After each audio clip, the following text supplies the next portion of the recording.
This is the rebel mindset, is the rebel mindset, is the rebel mindset, is the rebel mindset. All right, everybody. Chris Falcon here with the rebel mindset. I'm just going to jump right into it real quick here. All of us have goals. You have goals. I have goals. All of us have dreams. I have dreams. You have dreams. We got things that we want to do, things that we want to accomplish. I want to be successful. I want to have money. I want to have my time in the sun. Everybody wants these things. But one thing that we sometimes don't really question, one thing that we don't sometimes pay a lot of attention to is who we are as individuals, who we are as people, just making our way through life while we decide all the things that we want. Do we ever really pay a lot of attention to who this person is inside that wants all of these things? I'm talking to a man today who spent a fair amount of time, answering some of these questions, or at least dealing with these questions. He is not here with me in the pod. We are here via Skype, but I've got best-selling author Howard Falco here with me today. Author, spiritual teacher, mental and peak performance coach. Howard, how are you? I'm great. It's great to be here with you. You know what? Thanks for having me. And thank you for being here and making the time. I mean, I think that before we get into anything, we got to talk about, the most important thing, which is the fact that our last names are one letter off. Absolutely. Great minds think alike, right? We're synced up in that area. It's very close. We are synced up, and I love that. And people are kind of laughing. They're like, Falcon and Falco. It almost sounds like a show or something. So this might have to be something that, right? Yeah, you never know, right? Right, but I've been called Falcon my whole life, so. Yeah. Oh, really? So yeah. We have a lot of things in common. So our names, one letter off. But honestly, if we did do that show, I would let it be Falco and Falcon because I think that you deserve to come first. So as we talk, and we talked a little bit before about the rebel mindset. Everybody's got goals. Everyone's got things they want to do. But there's this I want to achieve this. I want to do that. But sometimes we don't spend enough time addressing the subject in this whole I concept, and who this person is in this equation that wants to get these things done. You've had an incredible journey. You've done so much stuff with your life, not only in business and professionally, but now with this whole new world of spiritual coaching and helping people. How did you even get into this whole realm of questioning who we are? And I know you had that journey, your own personal journey, but tell us a little bit about that story. Yeah, it's a really interesting story. Curiosity was just natural to me, as it is to a lot of young people. I was always curious and always questioning. I always questioned my teachers in school. I was the one raising my hand 50 times and questioning the teacher, whether it was in grammar school or junior high or high school. And at times it annoyed them, but I had a mind that always wanted to understand and figure things out. My dad was amazing with his ability to take things apart and put them back together. He used to build transistor radios. He could take the car apart and put it back together. He could build, do construction. And he did this all without instructions. He did it by memory. And I think he had that mind that liked to analyze, take things apart, and put them back together. And so for me, I took that into life. I wanted to understand it from a perspective of life. What was fascinating was a big triggering moment for me, Chris, was when I was 14 years old. I've told this story many, many times, but it's an important one. I was taken on a camping trip. I grew up in the suburbs of Chicago, and just outside Chicago. And I had never been far away from there. And I was taken on a camping trip up to northern Minnesota. We were near the Canadian border. It was a very rustic cabin on a beautiful lake. My uncle and aunt took me and my cousin. And it was a 10-hour ride from Chicago. We got there, parked. It was dark out, put our luggage away. Everybody wanted to go to sleep. I wanted to go check out the surroundings. Right. I walked out the door of the cabin, went to the end of the dock at the lake, and just peered into this amazing, beautiful scene of this darkness. And what hit me was the sound of silence. I'd never heard that growing up in Chicago. Right. Excuse the oxymoron, but I'd never heard it. And it caught me by surprise, and I was stunned at this experience I was having. And then as I looked out into this completely placid lake, there wasn't a breath of wind. I started to see what looked like light shining up from one section of the lake. all over the lake. And then I looked and they were in another section. And then they were in another section. The lake was covered with these lights. And for a split second, Chris, I did not know what was going on. And then I looked up. And when I looked up and I saw the amount of stars that I saw in the sky, literally my breath was taken away. I was rocked to my core in such an awestruck moment that thousands of questions filled my mind about the nature of existence and life. I looked up and I said, holy cow, how in the world is that even possible? What or how did that get there? And it set me on this path of questioning for the rest of my life. And the questions continued to intensify as I got older. I had this idea of what happiness was. You know, you get it from movies or pop culture or whatever. Sure. Fall in love, you get married, you get a good job, you have 2.2 kids, a white picket fence, you do all the things you think you're supposed to do. You make a lot of money. And yet, as I was doing these things, because I set out to do it, I wanted to get that state of peace. Every time I accumulated something, which was great, no complaints about it, but it didn't satisfy that inner sense of peace. Right. And so the yearning for answers got greater as I added things to the list. Matter of fact, as I added things to the list, I was getting more concerned, not less concerned. Wow. And what happened was the tipping point of it all was I thought the last thing was millions of dollars because that's what pop culture what tends everyone's to supposed to want. Right, exactly. And when I realized one day in my house, my wife was making dinner, our kids were 2 and 4, and they were playing in the family room, I realized, holy cow, money's got nothing to do with happiness. It's got nothing to do with it. Not that it can't make things convenient and take stress off and all that, but real, true happiness comes from our experience. It comes from things that are free, like the ability to breathe air and see nature and connect with human beings. Of course. That's where happiness comes Of course. from. I mean, we've heard these things before. I mean, the best things in life are free. But I mean, let's dig into this for a minute a little bit more, because I know that some people are going to listen to what we're saying here and they're going to say, okay, this is somebody that's always been inquisitive. His father was inquisitive. I have no interest in this hokey pokey stuff of the stars and what's above me and what's below me. Money is what drives my world. I'm way more into what I can touch and what I can feel. Is this whole idea of questioning who we really are, is this realm reserved for a certain type of person? Or are these concepts that are universal, that all of us can grapple with in some way, shape, or form? Basically, are you special or are you like the rest of us? That's a great question. And I think one of the most exciting things out of this revelation and out of this questioning that hit this crescendo where all this insight came to me, massive, incredible shift in awareness came to me, told me that me with no background in study in spirituality, no background in study in religion, I didn't go sit with some guru in India, I didn't meditate, I had no idea of spirituality. All I had was a deep yearning for answers. And if you have a deep yearning, the universe by design is going to try and funnel that awareness to you. The gatekeeper on it is your readiness. Oh, I love that. If you are not ready on some level, if there's a fear or a belief that you do not want to give up, you will block that information. You will have the blinders on and you will not see what's coming at you. Right. So because it's coming at you 24/7. Totally. And you were, and I love what you said there a second ago. I mean, you were asking these questions in a way, and if anything, ready for these answers. You wanted it to come. I was talking to one of my clients just the other day, and we were talking about this whole idea of being, who we really are. And the second you talk about that stuff with this person, she rolls her eyes and she's like, oh, I'm not into this whole world. But I love that you say, the gatekeeper of being open, of being ready for this there is a right time to take in this information and have these experiences, these radical transformations of thought. I mean, you were at a specific point in your life when this came to you. Maybe some people just aren't ready, but that time will come at some point. That's exactly right. And this moment and this conversation hitting your ears right now is a piece of what's greasing the wheel towards it. That's the real time, law of attraction, whatever you want to call it. That's the universe working real time right in this very moment.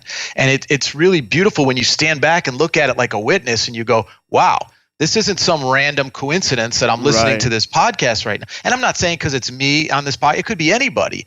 But the point is, information's flowing to you to help you understand that there's more to know. And if you open up and you raise your level of trust and faith, you're not afraid to question some of your long-held beliefs, that there will be room for awareness to come in. One of the ways that I explained it in the book is the universe abhors a vacuum and immediately seeks to fill it. When you say, I don't know, or I want to know, and I'm open to receiving, you're creating space.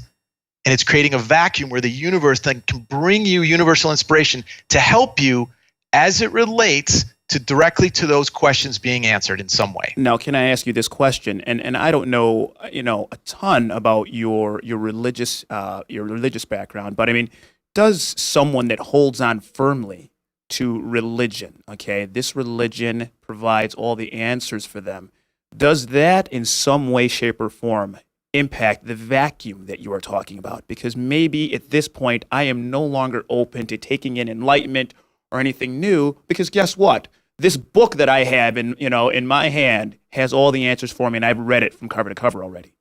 Well, again, there has to be a will and an intention to answer a question. If you have no questions, if you feel the book's answered all your questions, then there's no reason for the universe to give you anything.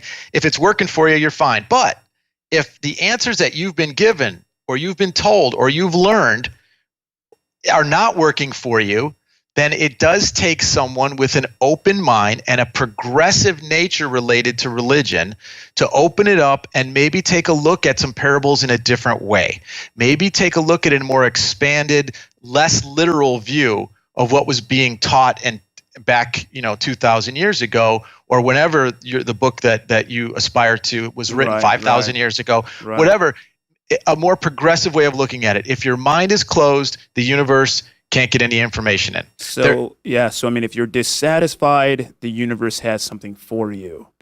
Okay, and if you're dissatisfied, if you're satisfied with what you have going on, maybe there's no need to open another book. No, there's no urgency if you're satisfied. But on someone like myself who was on a quest for insight, who looked around the world and couldn't reconcile, while some people, lived in utter poverty and other people lived in riches, or some people dealt with war all the time, or pain and suffering, or lost loved ones, or, and other people had smooth, incredible lives where they seemed to flow through everything and create. I wanted to understand what that difference was and why it occurred. Right. That was my quest. And that's why I wrote these books. Talking about, share that. And I'm so glad that you did, talking about, satisfaction, being dissatisfied, you talk about something which is kind of like, this perfection of oneself, and this was something that you kind of, I don't want to say if maybe it was a realization, but just, you had this experience in that maybe there was nothing outside of yourself that you necessarily need to chase down, whether it be money, houses, cars, whatever it is, but really all the perfect questions and answers were all kind of inside you maybe this entire time. Is there validity to that, to that very thing? That, I mean, are all the answers kind of within us, and it's our own willingness to kind of accept our perfection, this perfect moment that allows the whole thing to kind of unfold? Okay, so that's another fantastic question, Chris. There's two answers, because there's really two questions there. To the second point is, yes, the answers are all here, within or on the outside, either way. But the point is, you don't need to do anything but be more present and aware to watch how information makes its way into your awareness. This can happen through a conversation like this on a podcast. It can happen through the many books that are out there. It can happen through a TV show. It can happen through a line in a song. It can happen through a line in a movie. It can happen through a conversation with a stranger at the grocery store. Right. But if you're present, you will start to see how the universe is incredibly connected to you. So yes, the answers are here when you're ready for them. It's a self-fulfilling universe whose point is to help us expand our awareness for the purpose of whatever our intended creativity is. It's matching us with our creativity to help support us on that journey of unfolding creativity. I love it. That's the first thing. Now, can I? No, please. No, okay. Keep going. So the second piece was this idea of perfection, which I just want to clarify. I had grown up my whole life thinking that I wasn't good enough for anything. and always had to do more to get the approval of the outside world, whether that was my parents, whether that was my girlfriend, whether that was friends of mine, whether that was my siblings, whatever. I needed constant adulation that, hey, you're okay, you're good, and it was never enough.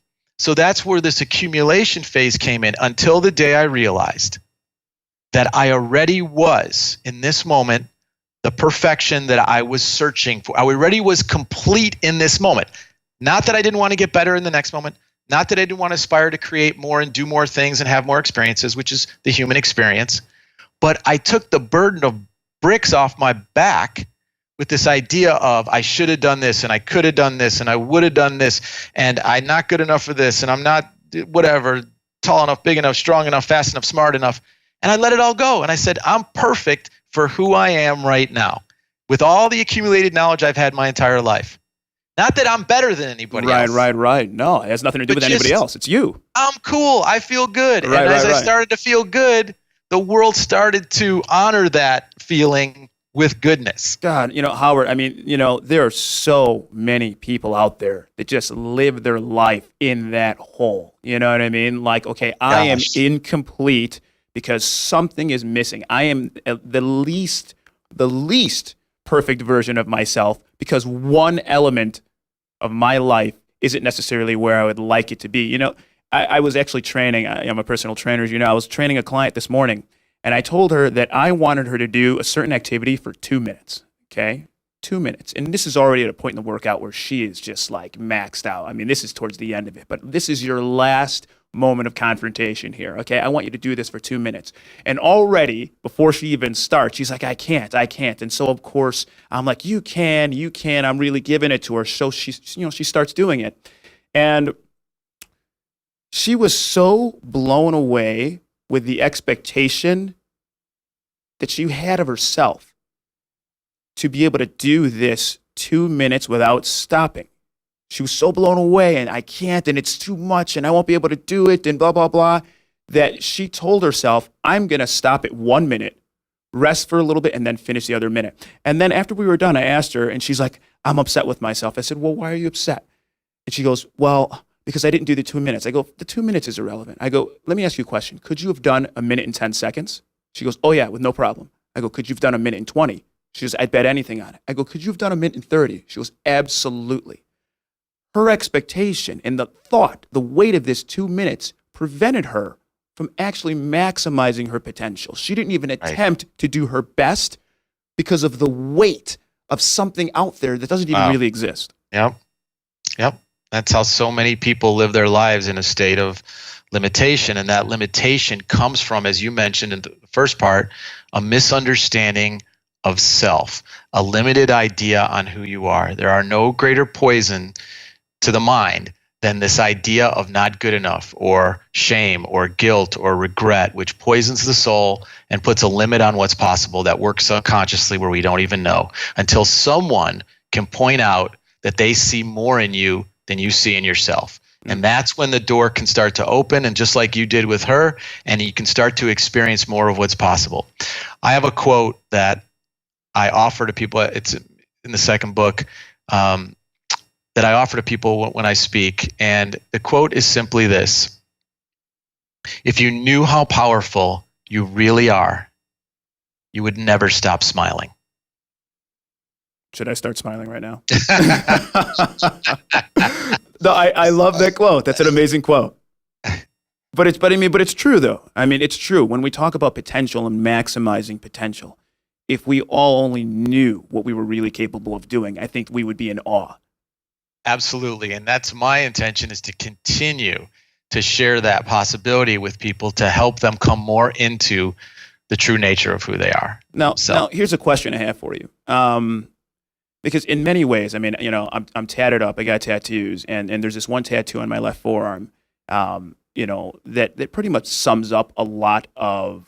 I tell people of who I am. If you want to know who I am, I kind of wear it all on my sleeve. So you can check it out, and people actually go and they'll look at it, and I'll just start talking. We can just start a conversation based on all the different pictures and imagery that I have on my forearm. But all of these things are basically just based on experiences, okay? These are just little tokens that represent experiences that I've had in my life. When it comes to this idea of who we really are we not just the sum of the experiences that we've had in life?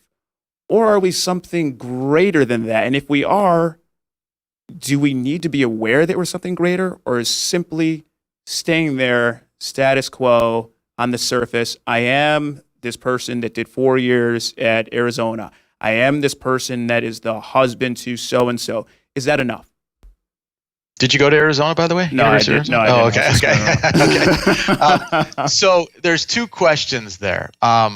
First of all, are we the sum of our experiences? To this moment in time, yes, you are the sum total of your genetics, your nurturing, your upbringing, and your personal experiences. And that gives you the identity of who you are. And you have lived out that identity because what moves our energy, what our ego is moved by, is the need to validate what we believe is true about ourselves, positively or negatively. Oh, yeah. Okay, that's number one. Now, the second question is, do we need to be more? If you are at peace, there's no need to do anything. Nothing. If you want to create, or you desire a different experience, or you're in some form of suffering in some way of mind, then the exploration of maybe a grander version of who you are versus the limited idea that you may have been thinking in your mind over time and not even have known it is the pathway to freedom and liberation. To experience, hey, I've thought I was no good because when I was 14, this girl or this guy said this to me, and my dad always said this to me and told me I was no good, or my mom said this to me, and I've always felt that was true. Maybe that's no longer true. Maybe I can see that I can be free of that thought and see more of the beauty and perfection of who I am. Another quote or saying that I often tell people is, any thought that creates limitation or suffering of mind is a lie about who you are. Wow. Wow, that's one you got to sit there and think about for a minute. I mean, if it puts constraints on you, if it limits your capacity, it's a lie. It's creates suffering in any way. Wow. I mean, if you really think about it, and obviously you have, but I mean, I'm letting it resonate with me right now. I mean, just in what I do alone, my profession, as a personal trainer, I mean, I am literally navigating through a bunch of lies with people all day long based on what you just said. And I love it. I'm going to go back and listen to this podcast just to make sure that I really have that one down. But I mean, that's awesome. That's incredibly powerful. That concept alone right there, this whole podcast, the reason why I do it is to help people maximize their potential. But how many lies do we have that are just basically just having us suffer unnecessarily, holding on, attaching to these lies? Yeah. It's crazy. It's amazing. I heard once, I'm not sure where it came from, but that's something like 93 to 95% of the world thinks from a predominantly negative perspective. And I think that's what's created so much of the strife and so much of the pain and suffering in life, is that when that gets its way into culture, or it gets its way into a society, or it creates a tremendous amount of pain and suffering. And we're seeing that with the levels of anxiety, depression, bullying, addiction, suicide. They're all at record levels, and I truly believe the next evolution in humankind is going to be an evolution of mind to a greater understanding of who we are. Well, you know what? I hope you're right, but I want to talk about that briefly because you brought it up. I mean, you're absolutely right in all those things. I mean, the bullying and the suicide and depression. I suffered from depression myself. I mean, there's so much of that going on, but at the same time, I feel like we've never had a point in our lives where we've been so close to positive energy as well, bits of enlightenment. Yep. I mean, there's so many, I talk about it all the time in the show here, but I mean, words like collaboration and vision and, and manifesting and sharing and all. I mean, these things are everywhere. And I mean, I can't get on Instagram without seeing an inspirational quote or a video that's supposed to inspire me. So it's like you've got these two dueling realities. Are we kind of reaching a critical mass in either camp? Or are we just kind of floating in limbo between this world, waiting for something to grab us and pull us to one way or the other? I think both. I think that as we're heightening up and ratcheting up on the negative side with division and chaos. At the same time, on the other side, the spiritual or the more enlightened view of life from a standpoint of connection and unity, and the way that the universe is working to help us, and how an understanding of our connected nature as human beings is really what's going to help humankind survive. That is also ratcheting itself up. And I believe that one has an eternal and powerful nature to it that's going to outlast the other, because the other is draining and tiring, and it causes destruction and corruption and corrosiveness. Right. So I think it's just a matter of the faith in staying on, the saying, which I love, the lower somebody else goes, the higher you should go. They go low, we go high. And I believe that the faith to stay on the higher ground from a standpoint of seeing the possible, seeing the good, and having faith in that ultimately is the way to go. But yes, I clearly see that we're raising that up, and it's social media is bringing it more to us every day, which is really great because it's helping. Now, I want and the other side's fighting for its life. The negative side, whatever's alive tends to fight for its life, negative or positive. But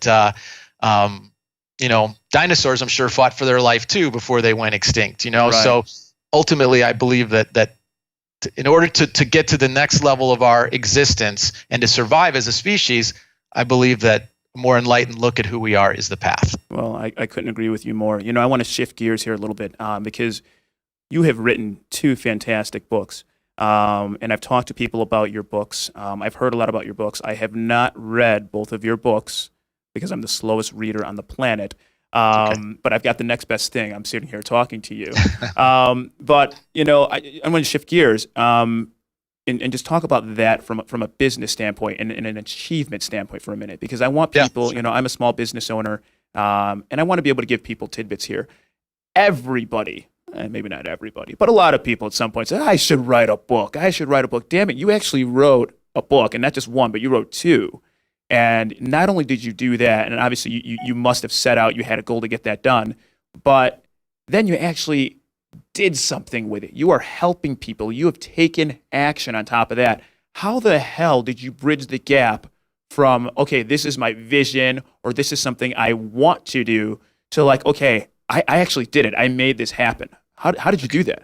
So that's another fantastic question. I just want to point out the idea, just to point this out for educational purposes, how the hell did you do that has some sort of resistance in the thought, right? That it's hard to go from there to there. And if that's a belief, that's going to be lived out. And I'm not saying it's hard or easy. It took a tremendous amount of intention and time dedication. But once you have the intention, time doesn't exist in the process. Woo. It's not. Dude. That was good. You got me. Can I buy 2 books? I want to buy 2 copies of I Am.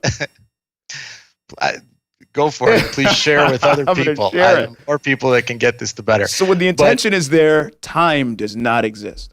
That's correct. And that's the premise of the whole second book, is to demonstrate the elasticity of that idea through intention. So, in dealing with people at a very high level, whether in business or some of the top athletes in the world that I've worked with, if you got to peek behind the curtain and you saw what these people do on a daily basis, it's just the amount of intensity and focus and intention on honing that craft into the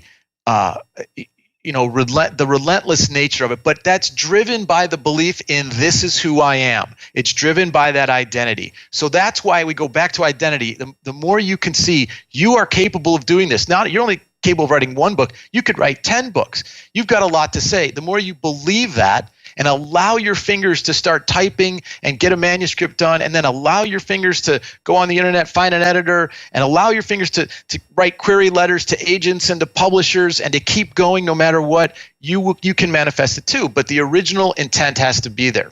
The example I give is, was it hard for Michael Phelps to get up at 3:30 in the morning and swim 50 laps in the pool when everybody else was sleeping for 10 straight years?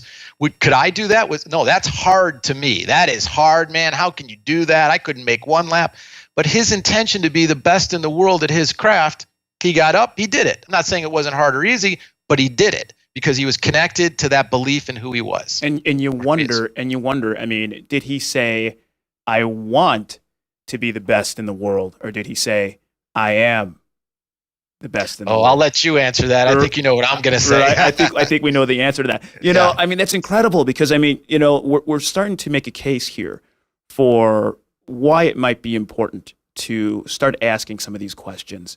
And maybe if you are fulfilled in your life and you feel like you're just fine with the status quo and with the way things are, I don't think there's anything wrong at all with that. But sometimes maybe you do want to look up and see what's going on above you with the stars.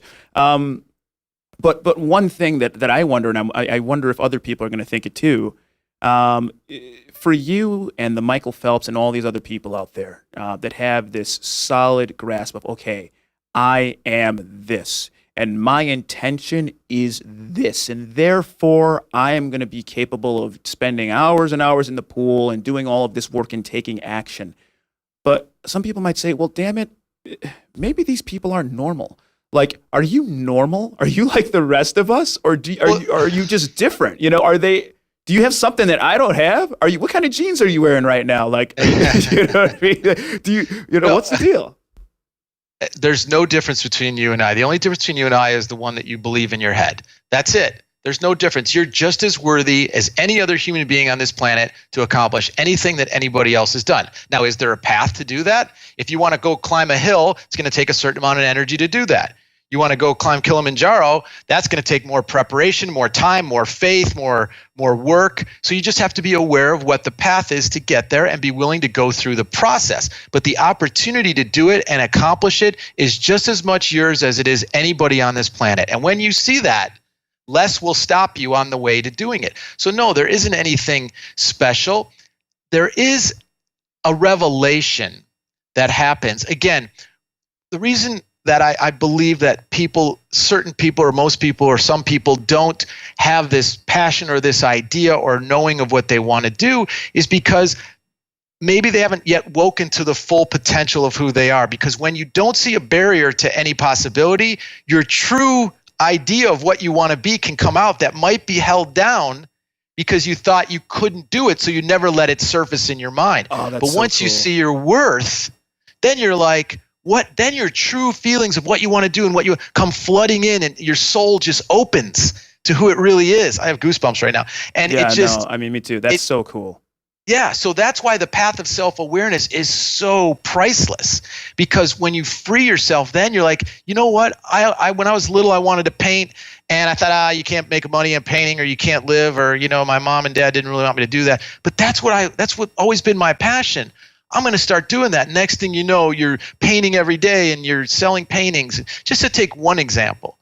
Or you wanted to mentor kids, but you never thought, whatever. And now you believe in yourself, and you've been through enough in your life where you feel you've got a lot to say, and now you feel confident in going and doing that because you feel good about yourself, where before you didn't. So that's the key for me to the door. Wow. I mean, there's so many takeaways right there. But I mean, I love this idea of like, you are worthy, right? You're worthy of the time to. And not only just invest in yourself, but to be whatever it is that you can be, And I think that sometimes we just kind of need to forgive ourselves, for maybe not, having the car that we think we were supposed to have, or all that other stuff, and just meaningless stuff, and open the door to that true potential that's there, that artist, that whatever that's there. And man, is there an incredible opportunity for fulfillment. Go ahead, please. I'm sorry. I just want to add one thing. When this hit me, and this awareness, and I realized the power in this, and how sacred this was, and how much all I wanted to do was share it. Now, I'd never publicly spoken before, other than, to business groups or in my former work or in college. I never wrote before, other than business, English papers in college and business letters.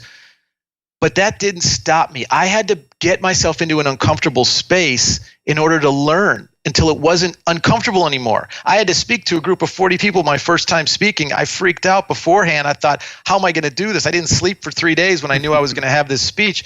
But I walked into that room as nervous as I was, and I gave a great speech. And ever since that moment, not that I don't have adrenaline and stuff that runs before you perform or you do anything, whether you're an athlete or an individual, but there was no more fear in doing it. So I had to walk through, just like every athlete did, just like every executive did, every time they went up to another level, just like every writer did and I had to walk through it to become it. So there is a path to getting there, but once you know what you want to do, at least that frees you to go into the process. Well, and I'm sure, you cover so much of the tips of that path in your books, I Am, and Time in a Bottle.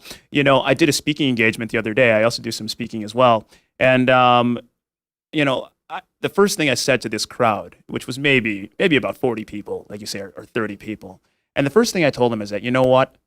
I didn't do a lot of preparation for this speaking engagement. I told them, why? Because you guys invited me here to tell my story. And I don't need to prepare myself to be myself. I'm going to go up here, stand here as I am, and give you pure authenticity. And I think that Beautiful. If we can go ahead and just do the same thing in life, just walk the streets as we are.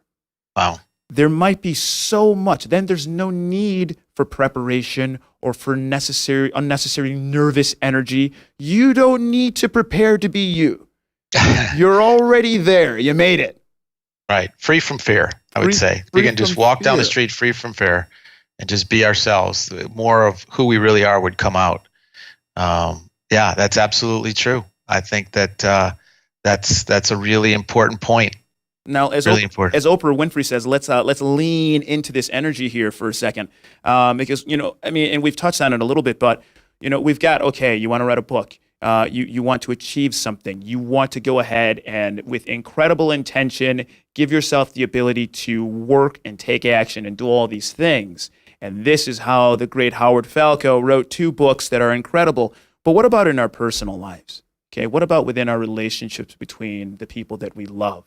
Sometimes, and I don't know if this is the same for you, but sometimes I find that when it comes to people that I love and I care about, I'm not always as truthful as I'd like to be. Most of the time out of protecting that person. Sometimes we don't really show them our true colors. And the biggest way that I do that is I don't want to share my hurt with people all the time. And that's the one way that I might not always be authentic. I'm authentic walking the streets, but behind closed doors with people that I love, I don't want to put that hurt, that pain on them. Do we need, in the search for being not only who we really are, but what we really are, do we need to carry our vulnerability, our pain on our sleeves as well? And does that mean we need to share it with everybody? Or can we stay a bit guarded? It's an interesting question because it depends on the situation and what your intention is. If your intention is to no longer have the mask on when you're around the people that you love, then I think to have the faith to be vulnerable and to trust that the love that they have for you will keep them from judging you, but actually help you in that situation because they finally know what you're carrying and what you're dealing with, then that might help you transcend that pain. But you have to be willing to be vulnerable enough to trust that even with your vulnerabilities in front of them, they're still going to love you. And possibly 99% chance they'll love you even more for being vulnerable. It's interesting. I had my 24-year wedding anniversary yesterday, and I was writing something.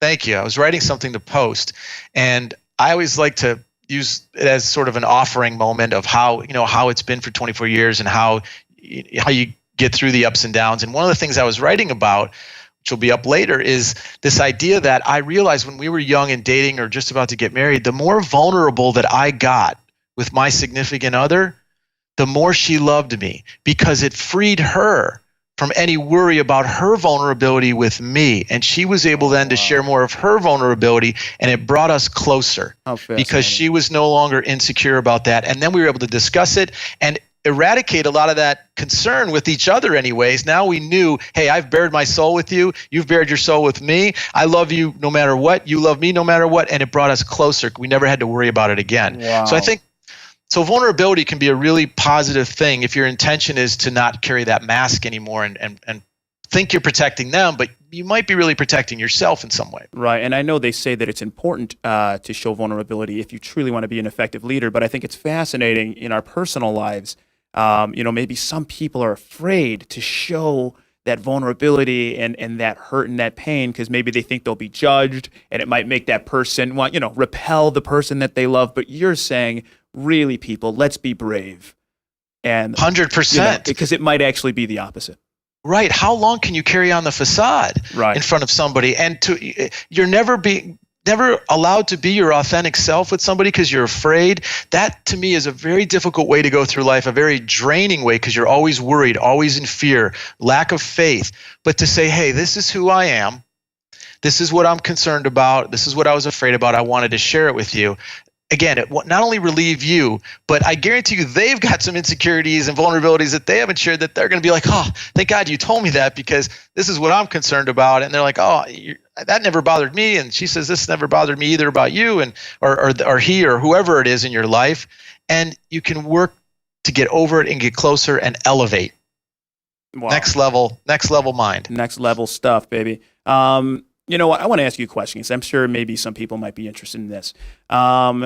You obviously, I mean, you must be, just an incredible, ravenous reader. And I'm sure that's one way that you take in information and enlightenment. But do you have any other vehicles for self-exploration? For instance, I mean, I know some people use all this technology now. They're using Instagram. They're using Pinterest to help them explore who they are and what they like and what they're into to, in essence, form an identity.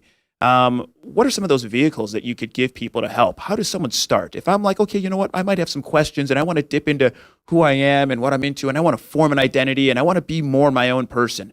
What's the Howard Falco, top 3 kind of starter list for what you should do to kind of get things going? I was hoping you were going to do that. I set you up. You teed that one up for me. I'm sorry, but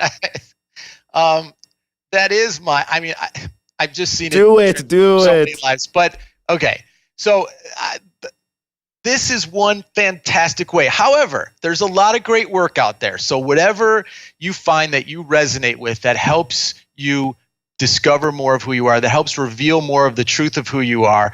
And the litmus test is when it comes from a loving place of perfection and worth. Yes, that's good stuff. Read it. But the path to that, how people can do that, what's cool is you're doing it right now, right? You're listening to this podcast. It's coming into your ears right now. You had to connect with it somehow, click on a link or listen. You were drawn to it. You had the courage and you dedicated the time and you were focused. So this is a way right here. The universe is working with you. Again, not because it's me, but just because it's information. So keep on the lookout for stuff that resonates with you because you're going to discover more of who you are through that process. So that's one. For me, what I do, and it's interesting, you said a ravenous reader. I read, if something comes out that I'm interested, I'm more curious to see what's being disseminated in the world. So I'll read it to kind of get an idea of what's being put out there. I stay connected to social media, so I'm in tap of what the pulse is in pop culture because for relevancy and connection, I want to make sure I'm on that pulse. But the way it can come from reading, it can come from a podcast like this, or it can come from simple contemplation, asking questions and being open to what comes back into your mind after you ask that question that may be very counter to what you've believed, and being open to just say, I've believed that. Let's take the big one that the most subjective word in the world, okay? You know what the most subjective word in the world is? I have no idea. God. Ooh. Because everybody has a different interpretation of what that means. And my just to jump into this, might as well jump right in. No, go, do it.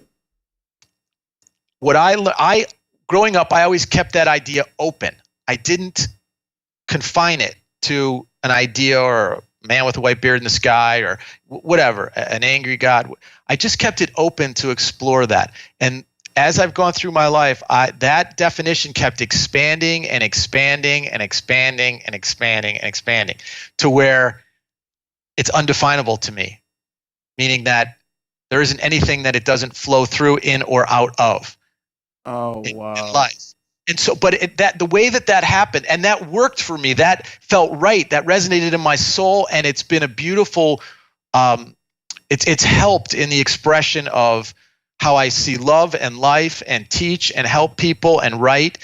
And so it was important for me to keep at least an open mind, and it challenged some of the things I learned when I was little, but I went with what felt right, what resonated as truth, versus what I was told in my left brain, this is what you have to believe. Right. Howard, I mean, can we do the same thing with ourselves? I mean, is this search for who we really are, is it similar to what you just described here with this relationship you had with capital G-O-D, in that this was an ever-expanding definition? It was not something where, okay, I need to define it as such, white-bearded man up in the sky, boom, I have that, case closed, close it. No. It's a journey that you're going through as you experience your relationship with this. Is this how we can treat ourselves, or maybe not so?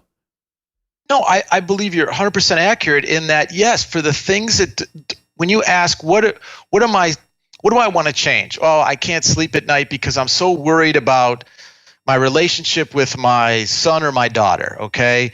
And you have an idea of what that relationship should be, and you've refused to acknowledge the way the relationship is, and the other person and their feelings, maybe just to let go of some of your beliefs and what it is, and to create a space of understanding might shift the dynamics of the energy of that relationship. It's hard to take suppositions when we're trying to do this. We need some real authentic, tangible stuff. But the idea is, yes, as we do I have to hold on to this idea that they need to talk to me first? Or if I want the healing, can I let that idea go just for a minute to create it? And then maybe through that change, I gain the respect I was looking for, and that never happens again because I've reached out the olive branch and respected them.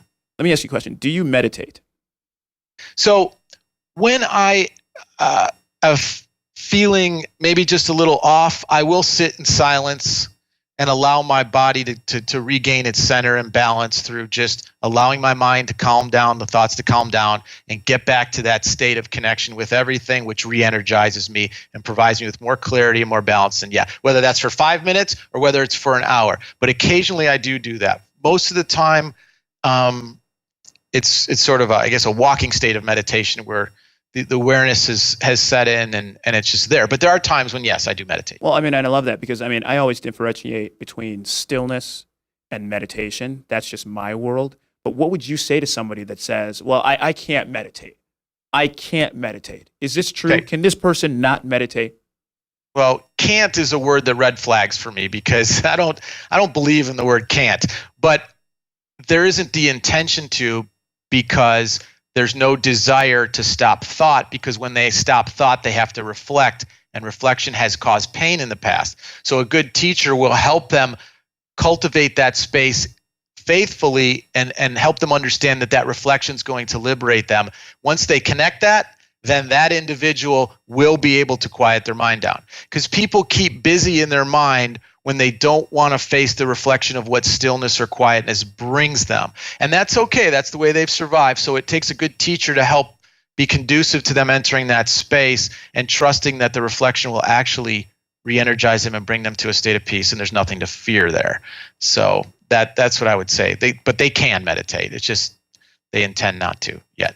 No, I mean, and you're talking about, and I swear I feel like I could ask you questions all day long and just vibe with you. But I mean, you're talking about the importance of a good teacher, and I talked about this in my last podcast with Mayor Dan DiMaria, the importance of having examples of what to do and maybe the path.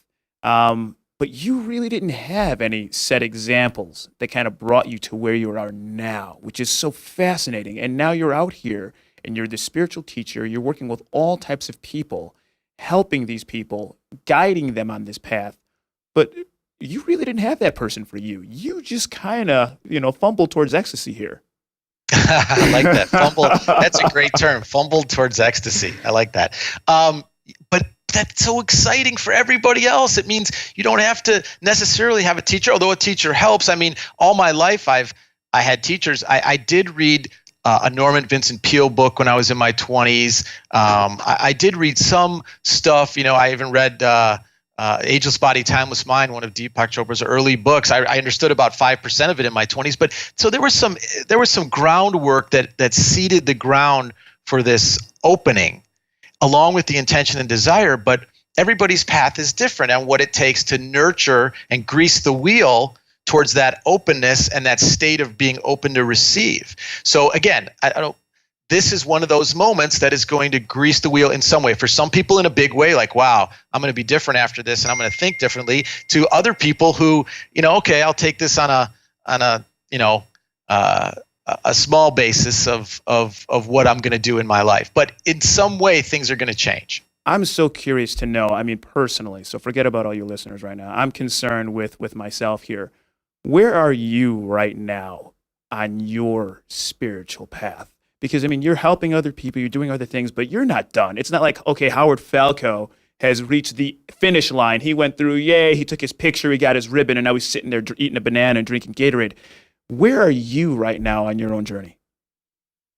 Where I'm at is based on my creative intentions. My creative intentions is to expand the platform to be able to share this with more people who might be in the world looking for information like this. So I'm working very hard to expand the ability for people to receive this information. Also, the cool thing about the universe is the only constant in the universe is change. So things are always changing. That means we always need to be learning and adapting. So I am open to receiving more insight and awareness and enlightenment.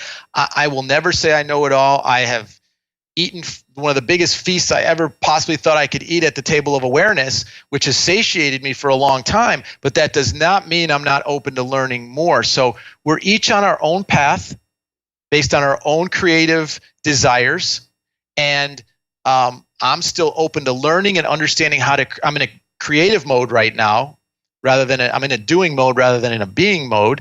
But there'll be a time when I'm sure have more questions and seek more insight. But right now, I'm about taking what I found and sharing this treasure, with the world. That's my goal right now, is to continue to share this treasure. So it's not stopping for me. And that's also one other interesting thing. When this happened to me, there was a brief moment where I thought, what's there left to do? Okay, should I shave my head, put a robe on, and go sit on a mountain? I actually thought of checking out of everything. And then I thought, wait a minute. I love life. I'm passionate about life. I love my family.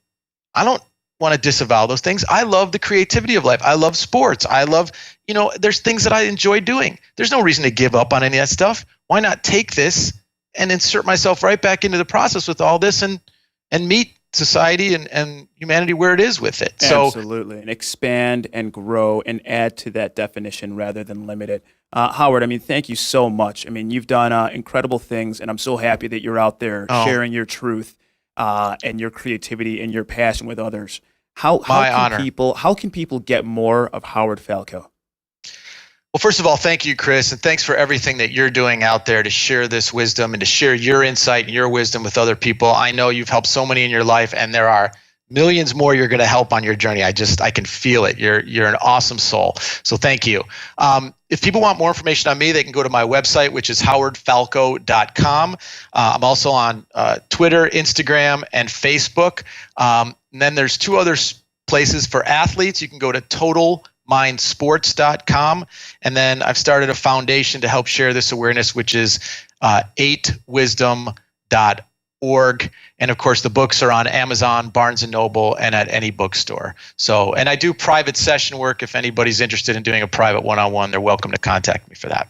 Howard Falco, thank you so much. Incredible human being, as you guys can tell, author of I Am and Time in a Bottle. Thank you so much for joining me here on The Rebel Mindset. Minor, Chris. Thank you. Okay, hopefully I'll have you back. You know what, guys?